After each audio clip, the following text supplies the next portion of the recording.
Hey guys, welcome to Rudra views. இன்றைக்கி சூப்பரான கேரளா ஸ்டைலில் எப்படி எண்ணெய் காய்ச்சறது அப்படிங்கிறது பார்க்கலாம். இந்த எண்ணெயை போட்டிங்க அப்படின்னா உங்களோட ஹேர் ஃபாலு, அப்புறம் வந்து பார்த்திங்கன்னா முடி வெடிக்கிறது, ஷைனிங் இல்லாதது எல்லாமே கம்ப்ளீட்டாக மாறிடுங்க. நான் இன்றைக்கி என்ன எடுத்திருக்கேன் அப்படின்னா கருவேப்பிலை, கரிசலாங்கண்ணி, ரோஜா இதழ்கள், அப்புறம் கொஞ்சம் துளசி. ஸோ இதெல்லாம் நல்ல வெயிலில் காய வச்சு மிக்சியில் போட்டு அந்த மாதிரி பொடி பண்ணி வச்சுருக்கேன். நான் இன்றைக்கி இரும்பு வடைச்சட்டியில் எண்ணெய் காய்ச்ச போகிறேன். உங்கள்கிட்ட என்ன வடைச்சட்டி இருக்கோ நீங்கள் அதில் நீங்கள் காய்ச்சிக்கலாம். 1/2 லிட்டர் ஸ்பெஷல் தேங்காய் எண்ணெய் எடுத்திருக்கேன். ஸோ நல்லா வந்து எண்ணெய் காஞ்ச பிறகு அந்த எண்ணெயில் வந்து நீங்கள் இந்த மாதிரி நம்ம மிக்சியில் போட்டு அரைச்சி வச்சுருக்கிற இந்த இலைகளை எல்லாத்தையும் அதில் போட்டு நல்லா மிக்ஸ் பண்ணி விட்டுருங்க. ரொம்ப நைஸாக பவுடர் மாதிரி அரைச்சிட்றாதீங்க. இந்த மாதிரி தர அரைச்சிங்கன்னா போதும். ஸோ எண்ணெய் வந்து காய நீங்கள் வந்து லைட்டாக ஸ்பூன் வச்சு மிக்ஸ் பண்ணி விடுங்க. இதை வந்து சிம்மில் வச்சு 20 நிமிஷம் நீங்கள் கொதிக்க விடணும். அப்போ தான் இதில் இருக்க அந்த எக்ஸ்ட்ராக்ஷன் எல்லாம் வந்து ஆயிலில் இறங்கி ஆயிலோட கலரை வந்து உங்களுக்கு சேஞ்ச் பண்ணி கொடுக்கும்.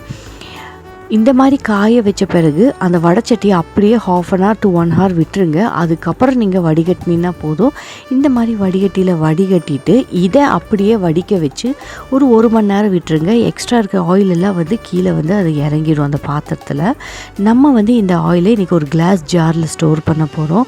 ஸோ எண்ணெய் பார்த்தீங்க அப்படின்னா டார்க் க்ரீன் கலரில் இருக்குது. ஆயில் பாருங்கள், உங்களுக்கே தெரியும். இந்த எண்ணெய் வந்து பார்த்திங்க அப்படின்னா நான் இன்னொரு தடவையும் வடிக்கிறேன். ஸோ கொஞ்சம் ஏதாவது கசடு இருந்ததுன்னா அதில் வந்து உங்களுக்கு ஸ்ட்ரெயின் ஆகி வந்துடும். நம்ம எண்ணெய் யூஸ் பண்ணுறதுக்கு முன்னாடி இந்த மாதிரி ஒரு கரண்டி போட்டு எடுத்து ஒரு கிண்ணியில் வந்து ஊற்றிட்டு லைட்டாக சூடாக்கிட்டு யூஸ் பண்ணுங்கள். இல்லைனா நம்ம அப்படியே கூட யூஸ் பண்ணிக்கலாம். இந்த எண்ணெய் வந்து யூஸ் பண்ணுறதுனால என்ன இருக்குது அப்படின்னு பார்த்தீங்க அப்படின்னா கருவேப்பிலை போட்டிருக்கறனால அயன் வந்து இருக்கிறதுனால ஹேர் வந்து நல்ல க்ரோத் ஆகும், ஹேர் ஃபால் ஆகாது. பொதுவாகவே கரிசலாங்கண்ணி வந்து பார்த்திங்க அப்படின்னா ஹேர் வந்து கருப்பாக இருக்க வேண்டி அந்த காலத்தில் வந்து வெறும் கரிசலாங்கண்ணியை வந்து நல்லா மைய அரைச்சி தலையில் அப்ளை பண்ணிவிட்டு ஒரு 1/2 மணி நேரம் கழிஞ்சு குளிப்பாங்க. ஹேர் வந்து பார்த்திங்க அப்படின்னா நல்லா கருன்னு வளர்கிறக்கும் சில்கியாக இருக்கும். துளசி வந்து பார்த்திங்க அப்படின்னா ஆன்டிபயோட்டிக். ஸோ ஏதாவது பெயினோ இல்லை ஏதாவது வந்து உங்களுக்கு புழு வெட்டோ இல்லை ஏதோ ஒன்று போடுக அந்த மாதிரி இருந்தால் துளசி வந்து உங்களுக்கு கிளியர் பண்ணிடும்.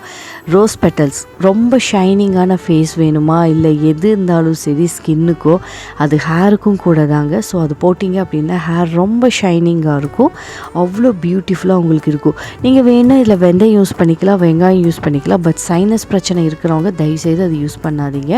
அது வந்து உங்களுக்கு சளியை வந்து உண்டாக்கிடும், பயங்கரமாக ஹெட்டேக் வரும். ஸோ அதனால் நான் குழந்தைக்கும் யூஸ் பண்ணுறதுனால இந்த இடத்துல நான் வெங்காயமும் வெந்தயமும் நான் போட கிடையாது. மருதாணி இலை கூட போடலாம், ஆனால் வந்து ஹேர் வந்து உங்களுக்கு ஆரஞ்சு கலரில் வந்து சேஞ்சஸ் ஆகிறதுக்கு சான்சஸ் இருக்குது. ஸோ இதெல்லாம் இல்லாமல் நம்ம இந்த ஹேர் ஆயிலை இன்றைக்கி சூப்பராக வந்து நம்ம காய்ச்சிருக்கோம். என்னோடய பொண்ணோட முடி பாருங்கள் எவ்வளோ கருன்னு இருக்குது அப்படின்ட்டு. நீங்களும் இந்த ஆயிலை வந்து காய்ச்சி யூஸ் பண்ணி பார்த்துட்டு கமெண்ட் செக்ஷனில் கமெண்ட் பண்ணுங்கள். See you all in the next another video. Until then, it's bye from Rudra. Bye bye.